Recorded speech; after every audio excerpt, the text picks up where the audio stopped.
Everyone, this is Lavkush. Today we are going to study the use of wood. यूं तो wood को हम कई तरह से यूज करते हैं, पर यहाँ पे जो बेसिक और इम्पॉर्टेंट वेज wood के हैं वो मैंने मेंशन किए हैं. जिस तरह से कैन का पास्ट कुड होता है, मे का पास्ट माइट होता है, शेल का पास्ट शुड होता है, उसी तरह से विल का पास्ट वुड होता है. और वुड को इन 5 तरीकों से यूज करते हैं. वुड का फर्स्ट यूज है when we ask others desires. जब हम दूसरों से उनकी इच्छा पूछते हैं, और वी टेल आवर डिजायर्स, या उन्हें अपनी इच्छा बताते हैं. We use would in the place of will. जब कभी भी हम किसी से उसकी इच्छा पूछते हैं या अपनी इच्छा बताते हैं, तो विल की जगह पे वुड यूज करते हैं. जैसे मैंने आपसे पूछा क्या तुम कल आओगे, सो अगर मैं कहता हूं would you come tomorrow, so this will be more correct if I से विल यू कम टुमारो. इसलिए जब कभी भी आप किसी से उसकी इच्छा पूछें या अपनी इच्छा बताएं, तो विल की जगह पे वुड यूज करें. आप क्या लेना पसंद करोगे, चाय या कॉफी? मैंने किसी से पूछा, कोई मेरे घर आया था, मैंने उससे पूछा आप क्या लेना पसंद करोगे, चाय या coffee? So what would you like to have or take, tea or coffee? उस व्यक्ति ने जवाब दिया I would like to take coffee या I would like to take tea. इसी तरह से अगर आप किसी से पूछते हैं कि क्या तुम अपना बर्थडे ताज में बनाना पसंद करोगे, so would you like to celebrate your birthday in the Taj? आपने कहा हां, I would like to celebrate my birthday in the ताज.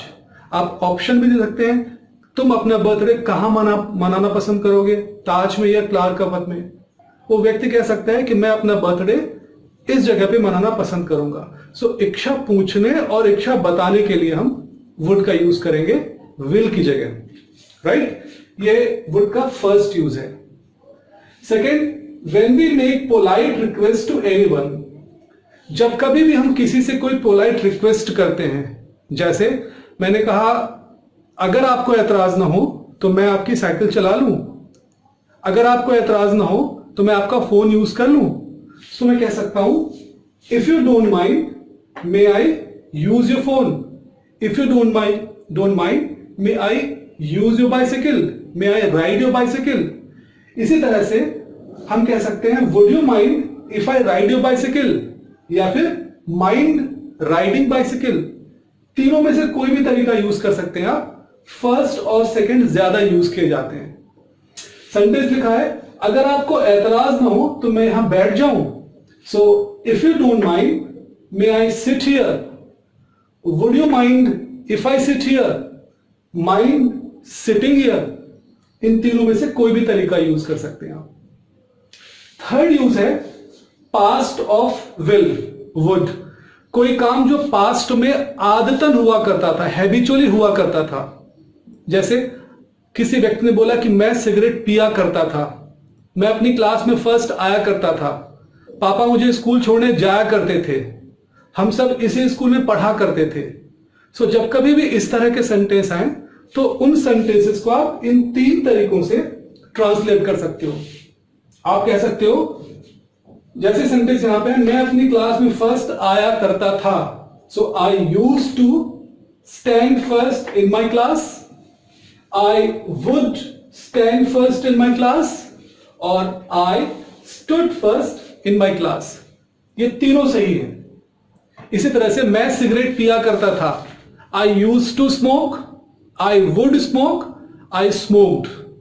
पापा मुझे स्कूल छोड़ने जाया करते थे, पापा used to go to drop me school, पापा would go to drop me school, पापा ड्रॉप्ड मी स्कूल. राइट? अगर इन्हीं सेंटेंसेस को नेगेटिव में चेंज करते हैं, सो ध्यान रखिएगा यूज टू का नेगेटिव डिड नॉट के साथ में फर्स्ट फॉर्म आएगी यूज.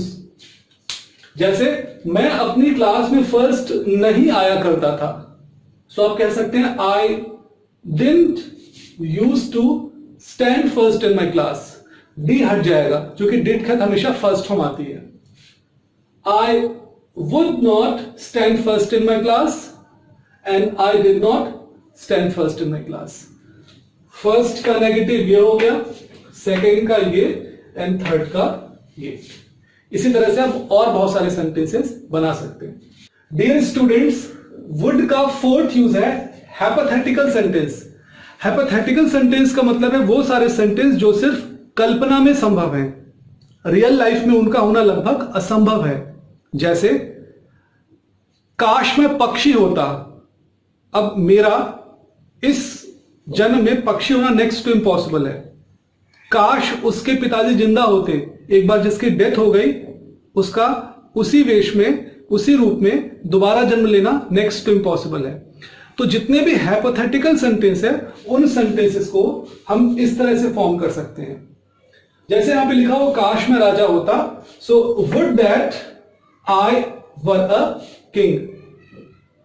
सब्जेक्ट सिंगुलर हो या प्लूरल हो, हम दोनों के साथ में वर यूज करेंगे। हम सेंटेंस को इस तरह से भी कह सकते हैं, if I were a king, काश वह पक्षी होता। Would that he were a bird, काश पापा पक्षी होते। वुड दैट पापा वर अ बर्ड, काश मम्मी पक्षी होती। Would that mummy were a bird. If mummy were a bird, if पापा वर अ बर्ड, आप ऐसे भी बोल सकते हैं। काश उसके पिताजी जिंदा होते। Would that his father were alive, यहां पे हम हर भी कर सकते हैं, या if his father were alive. So this is the hypothetical sentences, right. Last use है नरेशन, जब हम डायरेक्ट से इनडायरेक्ट में चेंज करते हैं, तो विल को वुड में चेंज करते हैं, right. He said I will leave this place now, अगर इसको हम इनडायरेक्ट में चेंज करेंगे, so he said that he would leave that place then. This का दैट हो जाएगा एंड नाउ का देन हो जाएगा। They said we will play hockey, they said that they would play hockey. आपको ये ज्यादा बेहतर नरेशन के चैप्टर में क्लियर हो जाएगा, आप वीडियोस देख सकते हैं।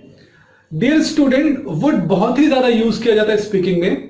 अगर आप इनके यूसेस को प्रॉपर तरीके से पढ़ेंगे, सेंटेंस को बोलेंगे, जैसा मैंने बताया फर्स्ट यूज है जब भी हम किसी से उसकी इच्छा पूछते हैं या अपनी इच्छा बताते हैं तो विल की जगह पे वुड यूज करते हैं। बहुत आसान है।